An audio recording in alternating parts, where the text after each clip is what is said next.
नमस्कार, मेरा नाम डॉक्टर इंदु बंसल अग्रवाल है और मैं Narayana super speciality hospital Gurugram में रेडिएशन ऑन्कोलॉजी डिपार्टमेंट की डायरेक्टर हूँ। आज मैं आप सबसे महिलाओं में बहुत ही कॉमनली पाए जाने वाला कैंसर, सर्वाइकल कैंसर यानी गर्भाशय के मुंह के कैंसर के बारे में जानकारी साझा करूँगी। जैसा कि हम सब जानते हैं कि कुछ समय पहले तक गर्भाशय के मुंह का कैंसर यानी सर्वाइकल कैंसर सबसे कॉमन कैंसर हुआ करता था, लेकिन अब उस पहले स्थान पर ब्रेस्ट कैंसर आता है और सर्वाइकल कैंसर का इंसिडेंस कम होता जा रहा है। ये बहुत ही अच्छी और खुशखबरी की बात है, क्योंकि अब हमारे पास इसको रोकने के लिए हमारे पास सर्वाइकल कैंसर वैक्सीन है और इसको जल्दी डिटेक्ट करने के लिए यानी स्क्रीनिंग के लिए हमारे पास एक टेस्ट होता है जो कि बहुत ही सिंपल टेस्ट होता है, जिसको पैप स्मीयर बोला जाता है। आप लोगों को यह सोचकर हैरानी होगी कि सर्वाइकल कैंसर महिलाओं में होने वाला सबसे common, easily preventable, easily diagnosed और इजीली स्क्रीन्ड कैंसर है। उसके बावजूद हिंदुस्तान में हर साल 1,20,000 से ज़्यादा महिलाओं को सर्वाइकल कैंसर होता है और एक साल में 80,000 से ज़्यादा महिलाएं इससे अपनी जान खो बैठती हैं।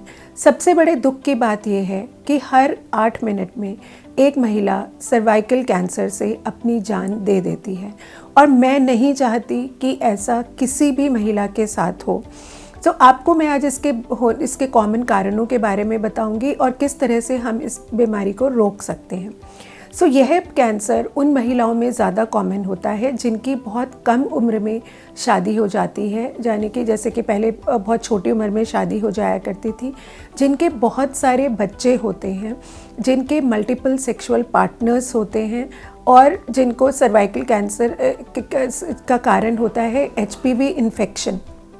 उन महिलाओं में यह कैंसर ज़्यादा कॉमन होता है और जिनकी अपनी बॉडी की इम्यूनिटी कम होती है, जैसे कि कोई किडनी ट्रांसप्लांट का पेशेंट हो या किसी को HIV इन्फेक्शन हो या किसी भी और वजह से उनकी बॉडी की इम्यूनिटी कम हो, तो ऐसी महिलाओं में सर्वाइकल कैंसर का खतरा ज़्यादा होता है। अब एक HPV वायरस होता है जिसकी वजह से 80 to 85% महिलाओं में सर्वाइकल कैंसर होता है। इसकी 100 से ज़्यादा किस्में होती हैं और 40 किस्में ऐसी होती है जो कि महिलाओं में सर्वाइकल कैंसर का खतरा पैदा कर सकती हैं। इसकी जो कॉमन कॉजेज़ होती हैं वो है टाइप 16, 18, 31 एंड 45। और सबसे अच्छी बात यह है कि majority of the HPV infection अपने आप समय के साथ ख़त्म हो जाती हैं, लेकिन कुछ इन्फेक्शंस ऐसी होती हैं जो कि बनी रहती हैं और वो उनमें धीरे धीरे कैंसर पनपता रहता है। अब आपको यह बता दूं कि एक सर्वाइकल कैंसर को बनने में कम से कम 10 से 15 साल लगते हैं, तो हमारे पास इतना समय होता है कि हम अपनी जांच समय रहते करवा लें और अगर हमें कोई इन्फेक्शन हुआ है तो हम उसका इलाज पहले से कर लें, जिससे कि वो कैंसर में परिवर्तित ना हो पाए।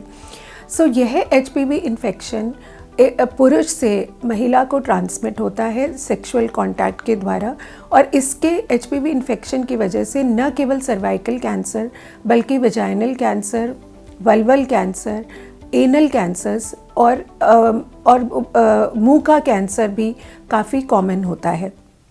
इस कैंसर को डिटेक्ट करने के लिए एक बहुत ही सिंपल और बहुत ही सस्ता सा टेस्ट है जिसको हम पैप स्मीयर बोलते हैं। पैप स्मीयर में महिला को जैसे हम गायनी एग्जामिनेशन करते हैं उस तरह से एक काउच पर लिटाया जाता है और एक वुडन स्पैचुला से जो ट्रांसफॉर्मेशन जोन होता है वहाँ से एक छोटा सा पानी लिया जाता है और उसको माइक्रोस्कोप के द्वारा देखा जाता है कि उसमें कुछ कैंसर के सेल्स हैं कि नहीं। यह टेस्ट बहुत ही आसान है, 2 मिनट का टेस्ट है, बहुत ही सस्ता टेस्ट है और आप अपने आसपास अपने किसी भी गायनेकोलॉजिस्ट से इस टेस्ट को करा सकते हैं। यह टेस्ट कराने के लिए कोई भी महिला जो कि सेक्सुअली एक्टिव है उसको अपना ये टेस्ट कराना चाहिए। इसकी जो उम्र है 20 साल की उम्र के बाद हर महिला को 30 या जब भी उनकी सेक्सुअल एक्टिविटी शुरू होती है उसके 2-3 साल के बाद पहले साल में एक बार पैप स्मीयर का टेस्ट कराना चाहिए। इस टेस्ट को आप लगातार 3 साल तक कराएं और अगर यह टेस्ट नॉर्मल आता है तो आप 3 साल में एक बार इस टेस्ट को 65 साल की उम्र तक करा सकते हैं। अगर आप साथ में लिक्विड बेस्ड पैप स्मीयर करते हैं या HPV DNA का टेस्ट करते हैं तो 30 साल की उम्र से आप HPV DNA का टेस्ट करा सकते हैं। और अगर आप को टेस्टिंग कराते हैं तो 5 साल में एक बार इस टेस्ट को कराया जाता है। HPV DNA का टेस्ट अकेला नहीं किया जाता।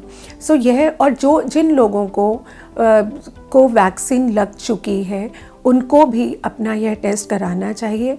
सिर्फ वो महिलाएं जिनका गर्भाशय निकला है और साथ में सर्विक्स को भी निकाला गया है उन महिलाओं को ये टेस्ट ना कराएं तो चलेगा। बट अगर आपका सिर्फ गर्भाशय निकला है और सर्विक्स अपनी जगह पर है तो आपको ये टेस्ट कराना चाहिए। इस टेस्ट से हम कैंसर को बहुत ही प्री कैंसरस स्टेज में, मतलब पहली स्टेज से भी पहले हम इसको पकड़ सकते हैं और इसको स्क्रीनिंग बोला जाता है। जिन महिलाओं को यह बात भी समझ लीजिए कि यह सारे कैंसर्स को डिटेक्ट नहीं कर पाता, इसलिए वैक्सीन लगने के बाद भी आपको यह टेस्ट कराना बहुत ज़रूरी है। अब हम बात करेंगे सर्वाइकल कैंसर वैक्सीन की। सर्वाइकल कैंसर एक ऐसा कैंसर है जिसके लिए हमारे पास एक ऐसी वैक्सीन है जिससे हम इस कैंसर के खतरे को ख़त्म कर सकते हैं। और इसकी भी बहुत सिंपल डोजेस होती हैं। 2 तरह की हमारे पास वैक्सीन्स हैं, एक है सर्वरिक्स और एक है गार्डासिल। और बाहर के देशों में गार्डासिल 9 भी अप्रूव्ड है जो अभी हिंदुस्तान में नहीं है। अगर आपकी बच्ची की उम्र 15 साल से कम है तो सिर्फ 2 ही वैक्सीन्स की डोजेस दी जाती हैं। इसको 11 साल की उम्र से 11 से 13 साल के बच्चियों को इस वैक्सीन को दिया जाना चाहिए। हालांकि आप 9 साल की उम्र से भी इस वैक्सीन को दे सकते हैं। जो 2 डोजेस हैं उनके बीच में 6 महीने का अंतराल होना चाहिए। यह वैक्सीन बाजू में लगती है और इसके कभी कभी बच्चे को वैक्सीन लगने के बाद फेंटिंग हो सकता है, तो यह ज़रूरी है कि आप बच्चे को थोड़ी देर लिटा कर रखें। और किसी भी वैक्सीन की तरह इंजेक्शन साइट पर थोड़ी रेडनेस हो सकती है, थोड़ा दर्द हो सकता है, किसी को फीवर आ सकता है। और अगर किसी को वैक्सीन से एलर्जी है तो उनको और भी समस्याएं हो सकती हैं, जैसे कि हेडेक हो सकता है और बहुत रेयरली गुइलेन-बारे सिंड्रोम भी रिपोर्टेड है।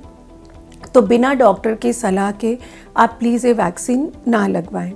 जिनकी महिलाओं की उम्र 15 साल से ऊपर है तो 15 से 26 साल की उम्र में हमें 3 डोजेस देनी पड़ती हैं।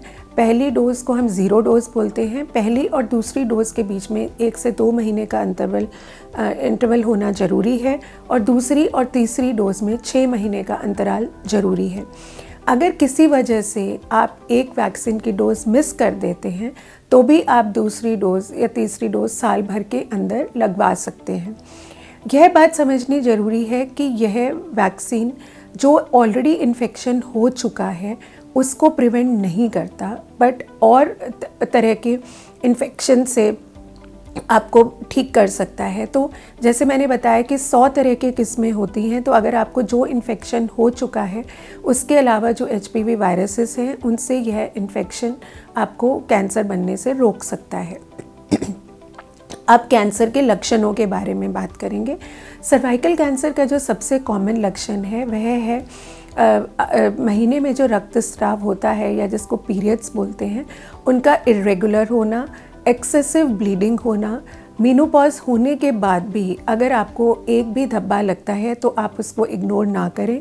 अगर आप पार्टनर के साथ इंटीमेट होती हैं और उसके बाद अगर पोस्ट कॉइटल ब्लीडिंग होता है उसको प्लीज़ इग्नोर ना करें।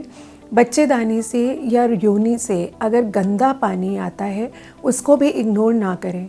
अगर यह कैंसर बढ़ जाता है तो महिला को कमर में दर्द हो सकता है, पैरों में दर्द हो सकता है या गुर्दों में इन्फेक्शन हो सकता है या गुर्दों में परेशानी हो सकती है।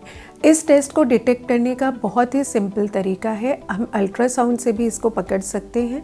इसके अलावा MRI, पेट का MRI करने से, कॉन्ट्रास्ट के साथ करने से हम सर्वाइकल कैंसर को बहुत आसानी से पकड़ सकते हैं।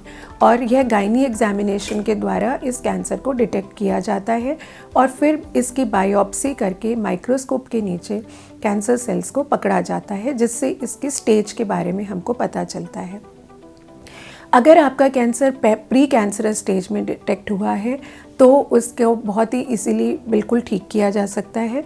अगर पहली स्टेज में कैंसर है तो सर्जरी या रेडिएशन दोनों के द्वारा इसका इलाज संभव है। दूसरी स्टेज में या अगर कैंसर का साइज़ 4 सेंटीमीटर से बड़ा है तो उस सिचुएशन में रेडिएशन और कीमोथेरेपी दोनों को कंबाइन किया जाता है, जिसके द्वारा इस कैंसर को ठीक किया जाता है। तीसरी स्टेज में भी रेडिएशन यानी कि सिकाई या विकिरण चिकित्सा के द्वारा और कीमोथेरेपी के द्वारा इस कैंसर को ठीक किया जाता है। चौथी स्टेज अगर है तो उसमें लक्षणों में आराम देने के लिए, ब्लीडिंग को रोकने के लिए रेडिएशन यूज़ किया जाता है, नहीं तो कीमोथेरेपी का प्रयोग किया जाता है। इसमें 2 तरह का रेडिएशन का प्रयोग होता है। एक होता है एक्सटर्नल रेडिएशन, जो कि दूर से दिया जाता है, जिसकी 25 से 28 के आसपास सिटिंग्स होती हैं, हफ्ते में 5 दिन दिया जाता है। ये टोटली पेनलेस ट्रीटमेंट है।